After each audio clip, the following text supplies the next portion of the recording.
guys massive contracts. Now they're just going to spit over all of the people that supported them. Let's get right into it, shall we? Please like the video, hype the video. Let me know your thoughts in the comment section below and subscribe to the channel. I would greatly appreciate it. Erica Wheeler comes out and says, y'all be hating so bad on WNBA players like it's sad. Erica Wheeler just called WNBA fans broke peasants. Not implied it, not hinted at it, actually said if you're making less than $150,000 a year, you don't deserve to have an opinion about her salary. The same fans who bought her jerseys, showed up to games in Seattle, Atlanta, and Indiana. The same fans who advocated for these players to get better contracts. She just told all of them to shut up and know their place. And here's what makes this fascinating.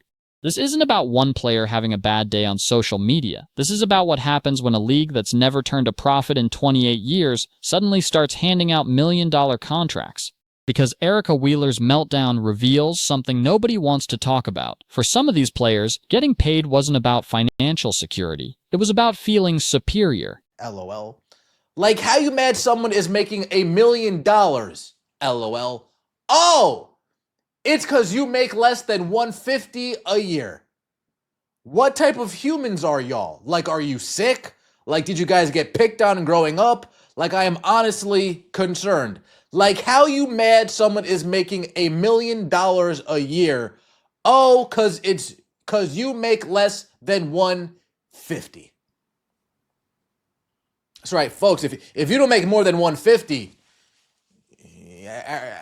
Erica Wheeler doesn't really care about it. Let's break down exactly what happened. On December 10th, Erica Wheeler posted on social media, y'all be hating so bad on WNBA players, like it's sad LOL. Like how you mad someone is making $1 million LOL. Oh, it's because you make less than $150 a year. What type of humans are y'all? She didn't stop there. She kept going, questioned whether people got picked on growing up, said she was honestly concerned about fans who criticized player salaries. The entire thread dripped with contempt for working-class people, people making $50,000, $60,000, $70,000 a year, people working 2 jobs, people who might save up for months just to afford one game ticket. It's flawed logic, clearly. Doesn't make sense, honestly. Erica Wheeler worships money, worships the dollar. So she's projecting that on us. Oh, well, I was jealous of all these people making more money than me because I just want to make more money than me. So if you guys are hating on me, then you guys must be jealous of me. Now Wheeler tried to walk it back 6 hours later, posted a clarification saying, this is for the people who are mad WNBA players are making money now, not the people who held it down with us. But here's the problem with that defense. Who exactly is mad that WNBA players are making money? The fans who advocated for better pay? The fans who celebrated when the new CBA was announced in January 2020 with improved salaries? Those fans? Because what Wheeler's calling hate is actually just normal sports discourse. Fans debating whether certain players deserve max contracts. Fans discussing whether the league's business model is sustainable. That's not hate. That's what fans do in every professional sport. They have opinions about value and performance and contracts. The people who buy your merch and support the league, all because we engage in totally normal sports banter and shit-talking. Amazing how big your head got in such a short time. Not even 1 year ago, you were making less than $150. And now here you are demeaning people for it. I like you. I've defended you. I've supported you. This ain't it. LOL. Why do you talk like that? Like. Those of us making $150. But Wheeler's response reveals a deeper issue. She's projecting her own relationship with money onto the fans. She worships the dollar. She admitted it in that clip. So when she sees criticism of WNBA salaries, she can only interpret it one way: jealousy. She assumes everyone else is as obsessed with salary comparisons as she is, that the only possible reason someone would question whether a player shooting 38% from the field deserves $1 million is because they're envious. It never occurs to her that fans might be looking at league revenue, at attendance numbers, at the fact that the WNBA has operated at a loss every single year since its founding in 1997.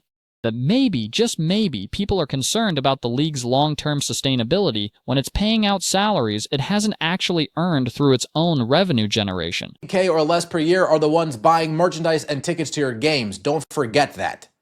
And of course, Erica Wheeler in the comments doing damage control.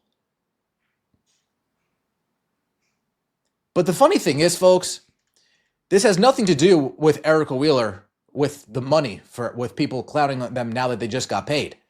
Erica Wheeler has been clowning people for not making as much as her. Erica Wheeler has been saying, if you don't make 50, 60,000, what are you doing with your life? Stuff that's on the platform. Like, who are you to ask me about what I'm doing in my personal life? Like, what I do shouldn't amount to anything that another human being have going on. Half the time, these fans are sitting on their couch watching TV, doing nothing with themselves, probably making... And this wasn't a one-time outburst. Wheeler has a history of this. There's video of her from earlier this year dismissing people who make $50,000 to $60,000 annually, saying, "Why should I care about their opinions? It means nothing to me." Calling them people who sit on couches doing nothing with themselves. $50,000 to $60,000. That's what teachers make in most states, what nurses make starting out, what police officers and firefighters make. Wheeler's describing the majority of Americans, including the majority of WNBA fans, and saying their perspectives are worthless because they don't earn enough money. Think about the cognitive dissonance required for that position. These are the same players who constantly talk about social justice, about inequality, about the struggles of working people. But the moment a working person questions their salary, suddenly it's, "You're just a broke peasant. Your opinion doesn't matter." Time to hire someone else to read your replies, E. Don't do this. It doesn't help anyone. Y'all should enjoy the CC effect and let the fans say what they want. The league is still subsidized, so...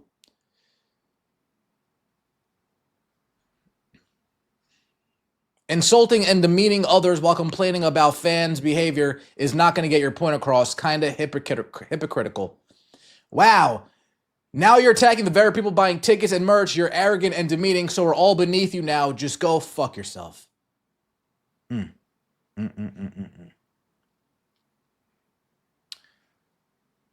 The responses to Wheeler's posts were immediate and brutal. One fan wrote, "Not even 1 year ago, you were making less than $150, and now here you are demeaning people for it. I liked you, I defended you, I supported you. This ain't it." Another pointed out, those of us making $150K or less per year are the ones buying merchandise and tickets to your games. Don't forget that. And they're right. The WNBA's average ticket price is around $47. The average jersey costs $125. Those purchases add up quickly for someone making $60,000 a year. That's discretionary spending. That's choosing to support the league instead of spending that money elsewhere. And Wheeler just told those fans they're too poor to have opinions. LMAO.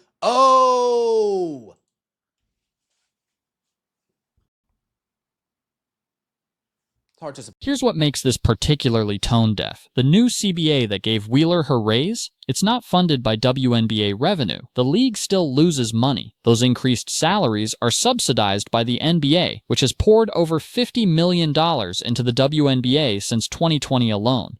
The players aren't getting paid more because they generated more value. They're getting paid more because the NBA decided to invest more, which is fine. The NBA can spend its money however it wants, but it makes Wheeler's attitude even more absurd. She's not making $1 million because fans paid $1 million to watch her play. She's making $1 million because the NBA is covering the league's losses, and then she turns around and insults the actual paying customers. You guys didn't want more money because you think you deserve it, because you think you've earned it. No, that's not the case.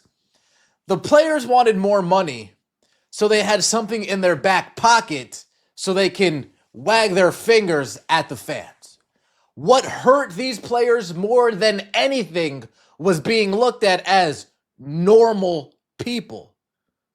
It hurt them to their core. They needed to feel better than everybody else because they play women's professional basketball. They needed to feel above everybody else. Let's talk about what this reveals about the psychology behind the push for higher pay. Because there's something important in that opening clip, the observation that players didn't just want more money for financial security. They wanted it so they could feel above everyone else.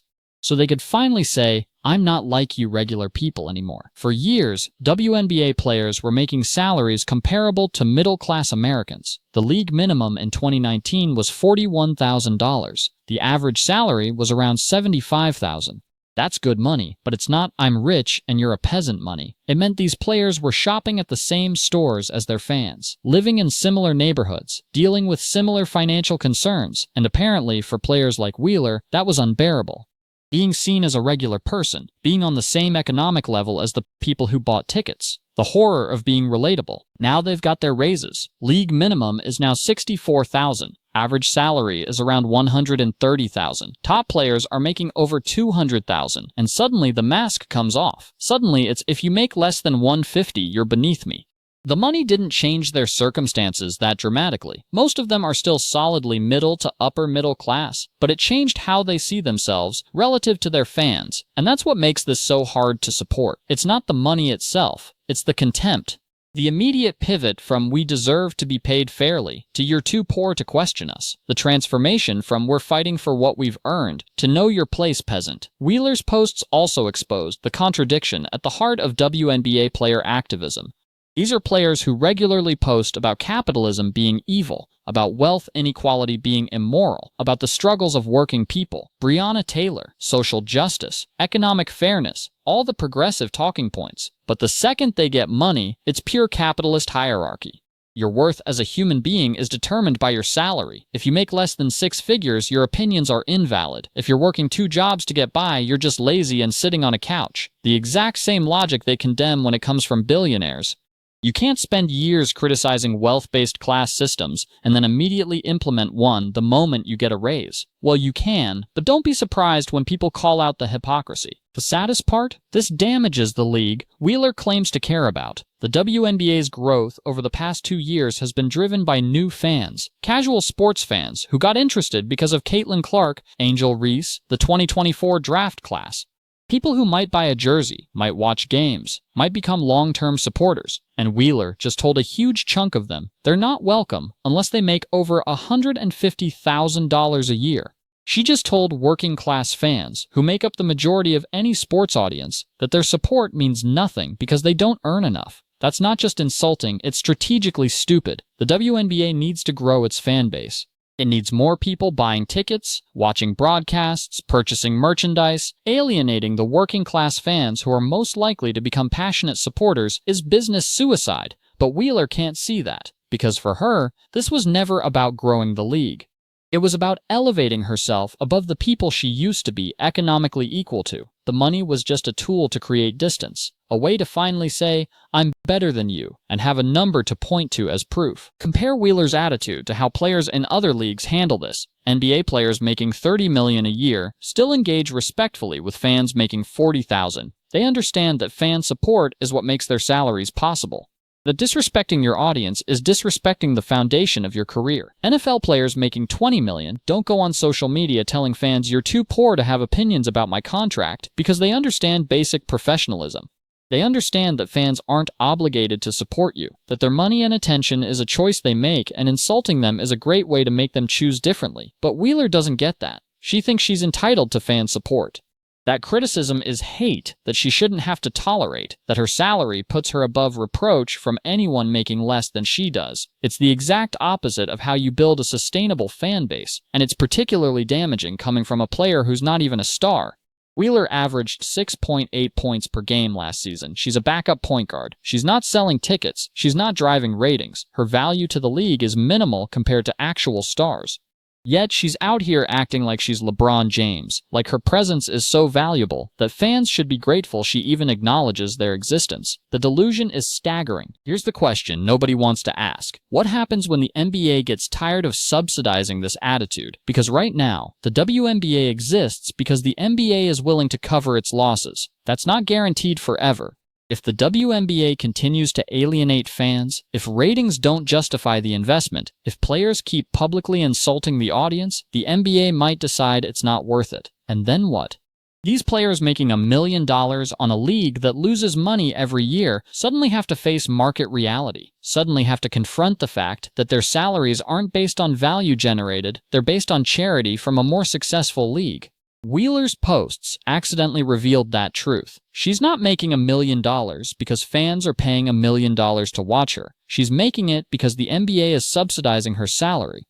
And instead of being grateful for that opportunity, instead of working to grow the league so it can eventually be self-sustaining, she's insulting the people who actually do pay to support it. That's not just ungrateful, it's unsustainable. You can't build a successful professional sports league on contempt for your audience. You can't grow a fan base by telling working-class people they're too poor to matter. You can't create long-term stability by alienating the very people whose support you need. So where does this leave us? With a league at a crossroads, the WNBA just had its most-watched season in decades, largely driven by rookie stars who brought new audiences. This was the moment to capitalize, to convert casual viewers into committed fans, to build on the momentum and create sustainable growth. Instead, you've got players like Wheeler actively driving people away, telling potential fans they're not welcome, creating an adversarial relationship with the audience, confirming every negative stereotype about entitled athletes who look down on regular people. And the league's response? Silence. No team has addressed Wheeler's comments. No league official has condemned them. The message is clear. This behavior is acceptable. Insulting fans based on their income is fine. Calling your audience broke peasants is just players being authentic. That silence is almost as damaging as Wheeler's original posts because it tells fans the league agrees with her, that they're okay with players treating supporters with contempt, that if you're not making six figures, your support isn't really valued anyway. The WNBA had a choice: capitalize on growth or let players sabotage it with elitism and contempt. Based on the response to Wheeler's posts, they've chosen the latter. And that choice is going to cost them fans, revenue, and goodwill they can't afford to lose. So here's my question for you. If you're a WNBA fan making less than $150,000 a year, how does it feel knowing players like Erica Wheeler think you're too poor to have valid opinions? Does that make you want to buy more jerseys, attend more games, or does it make you reconsider whether this league deserves your support? Drop your thoughts in the comments, and if you found this analysis valuable, hit that like button and subscribe. Because we're going to keep covering the WNBA honestly, whether the players making seven figures think we're qualified to or not.